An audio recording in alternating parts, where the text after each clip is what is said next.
Well, hello everybody. Today I'm going to have a look at what will be my next single from my current album, Beyond the Light.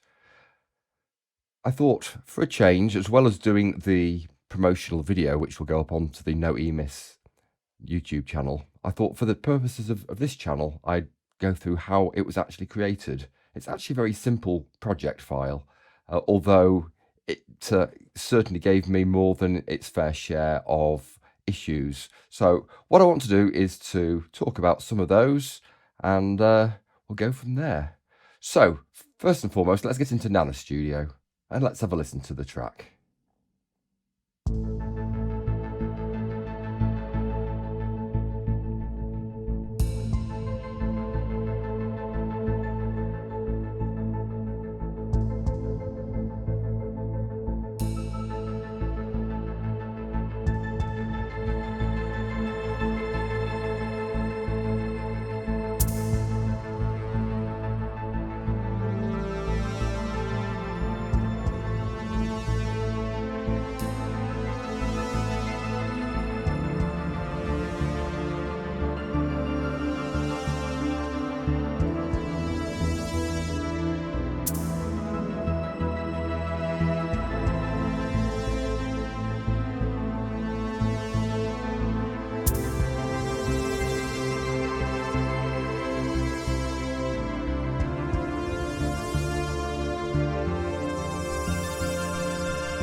So that's Crossfell. And as you can see, it's not the most complicated project file here. I mean, we've got 6 different tracks being used, and in fact, one of those is grayed out, and that's muted. And I'll explain what happened with that very shortly. So essentially, we've got a rhythm track, we've got a main theme track, we've got a bass track, and then we've got some sort of other atmospheric background noises, which are mostly all from the same synth. So originally, when I created this, I started out as I had an idea of something very sort of cinematic, and I wanted to try and use DRC because it was one of those synths which I'd had lying around for forever and never really dug into, and found a few nice sounds, and in fact, the sound which I fell in love with was ultimately the sound I didn't use. And so let's talk about that. If we go into this this DRC track, it's called Blade Over Rubber, and it's rather fab.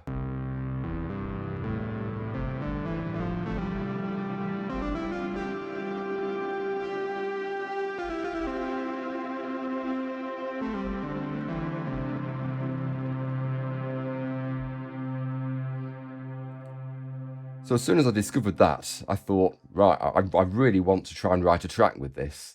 And Crossfell happened really within the space of an evening, and I mixed it all down, actually put it onto SoundCloud, and I was really chuffed with it. But my concern was, at that point, I was just coming to the end of the Beyond the Light writing process, and I needed to get a decent mix out of Nano Studio in order to get it mastered.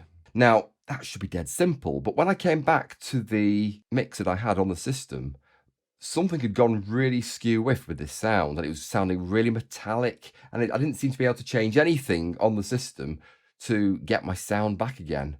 And it was just a real shame, because that was the sound that I'd fallen in love with, and that was the one that I really wanted to use. So that left me with a bit of a problem. And what I ultimately did was I found a similar sound, which is in Synth Master 1.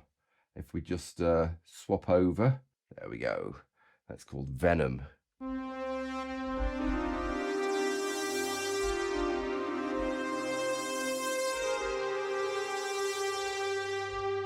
So again, it's that really sort of out there space, intrepidation, and all that sort of vibe.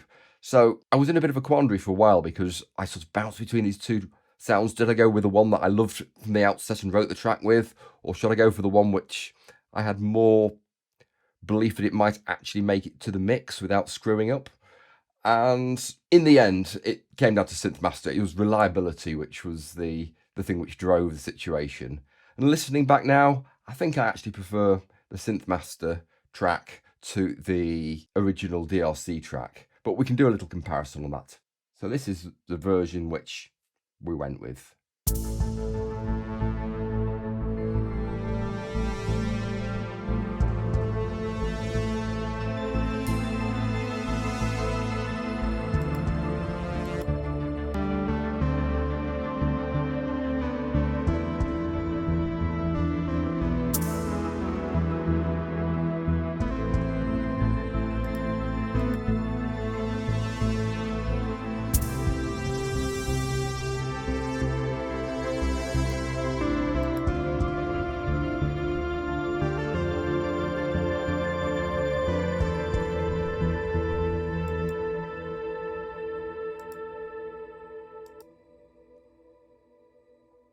So similar but very different at the same time.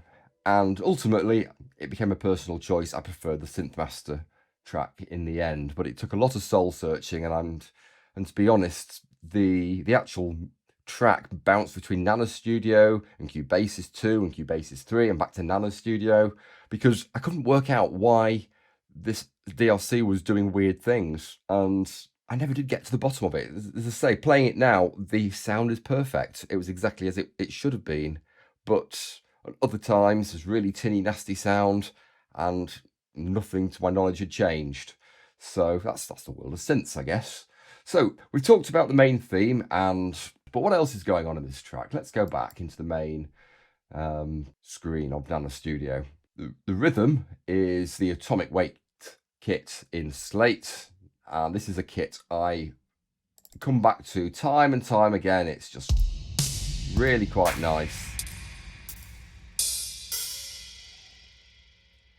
And let's just see what I've done effect-wise thinking about it. Oh, Black Hole, there we go. So if in doubt, put Black Hole on it, and it sounds amazing. And again, it was intentional. It wasn't, I joke about Black Hole, but that was the app which I thought, this will give me the space and the openness that makes the drum track, rather than just being a drum track. It really gives a lot more atmosphere, which is what I was after. The bass was Mood Synth. Now this is a synth I've used very, very little, and it's again, it seems to be a problem child as well. This track seemed to be a catalogue of problem children all coming together into one track and try to derail the process. But Mood Synth, it's a JEC Juno bass sound.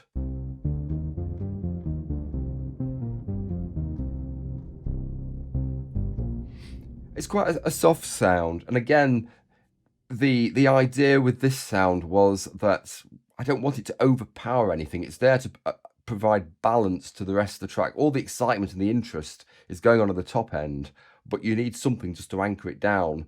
And the rhythm provides some of that, but a nice basic bass is just a very pleasant complement. And if we actually look at the MIDI on this, it's not very exciting. Let's zoom in. What we can see is we've got this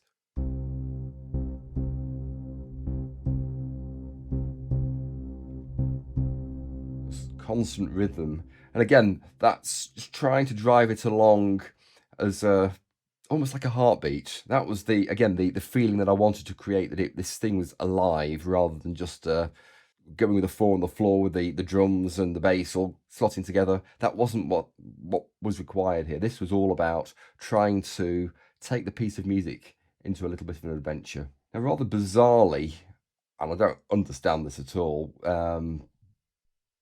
DRC seems to have just kept the same name of whatever track was first opened. I'm fairly certain none of this is 5 keys wah. But what I do believe is this is the same patch, but one's up the octaves and one's a bit lower. And these are our jangles.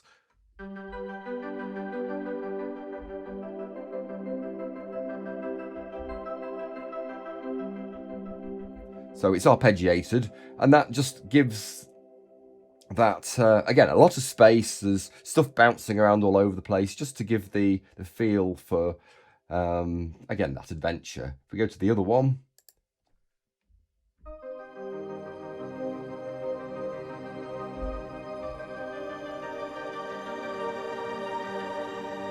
So you see with that, let's have a quick look at the patch name. If it will let me in. Come on, let me in. Right, Detroit Dub, which you would not have expected that patch title with that sound, but it's nice.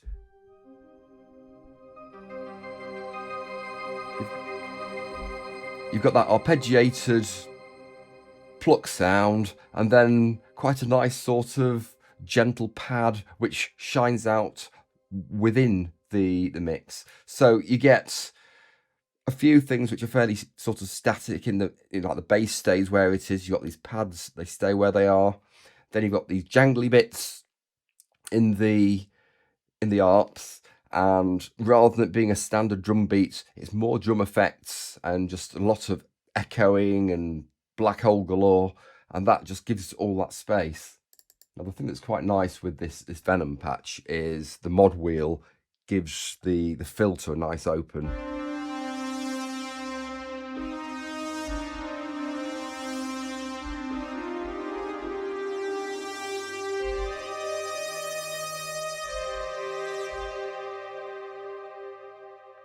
Yeah, you can't really beat that sound.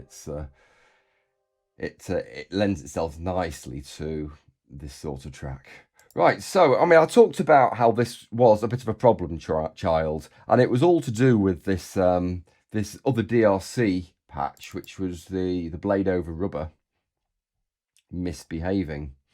And I think of all the tracks, it was written in the shortest time and had the most amount of teething problems getting it from the point of an initial mix to a pre-master mix. I mean, there must have been 30 or so different iterations of this, and this was before I started using dedicated studio monitors. So I was mixing with the headphones which I had at the time, which weren't great, and then listening to in the car stereo and just trying to work out where the mix was, and the bass was shouting or the bass wasn't shouting, or there's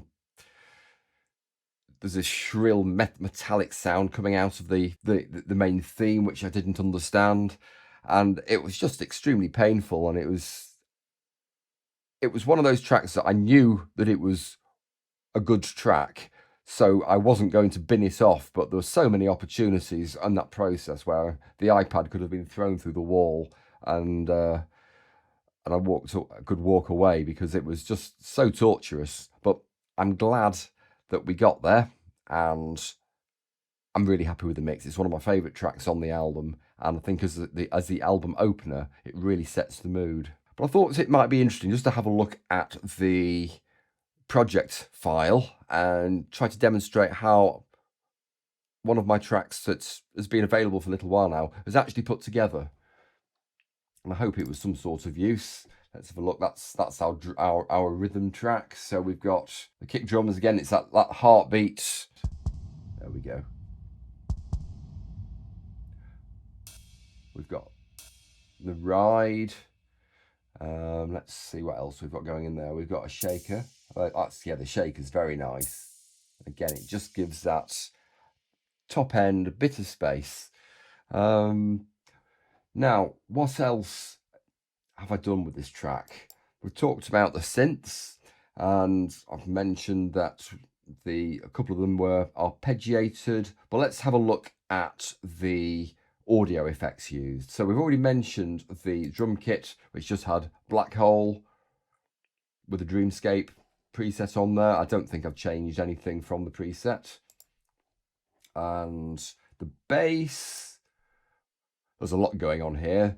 We've got a Bliss compressor.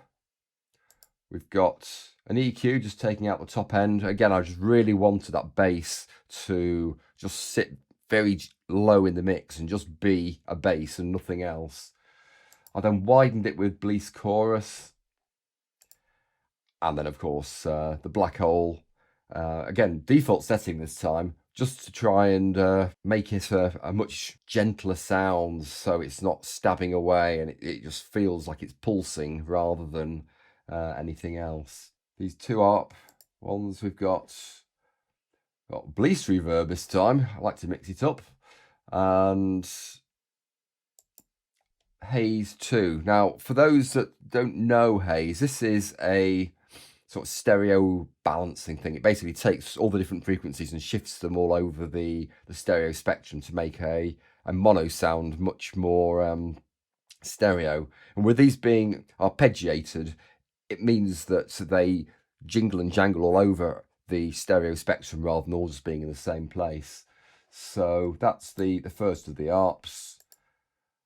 And the second ARP is basically the same, but we've got shimmer verb instead of the Bliss reverb. So again, this just gives, it's not going to let me do it that way. Let's just click onto, let's go into there. Right.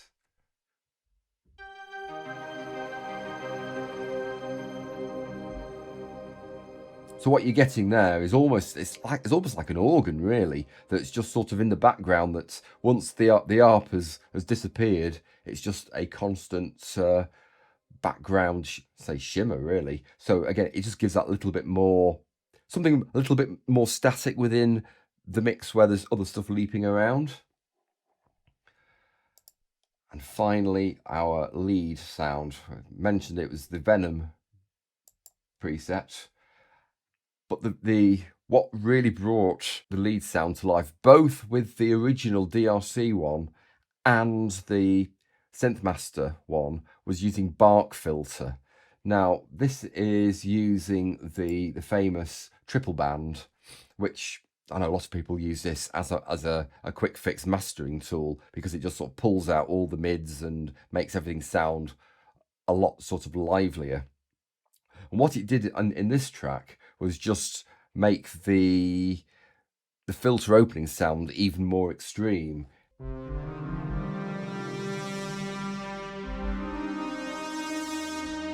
If we take Bark filter off,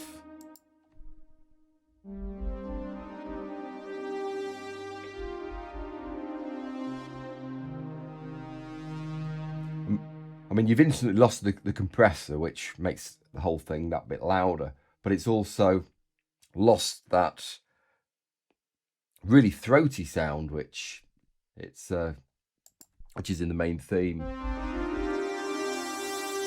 I see how that really opens out, and I do like that sound. I hope that was useful. I always find that when I work in different DAWs, my writing process is different. Sometimes even in the same DAW, the way a song comes together can be completely different. With this, I had this idea of an adventure. I mean, Crossfell, for those that don't know, is the highest point on the Pennine Way in the UK. I've been involved in a race, I've not run it, which is the full length of the Pennine Way, so 270-mile ultramarathon. And the weather on Crossfell's normally horrendous because it's so high up and it's normally gale force winds, it's normally snowing, even in the middle of the summer.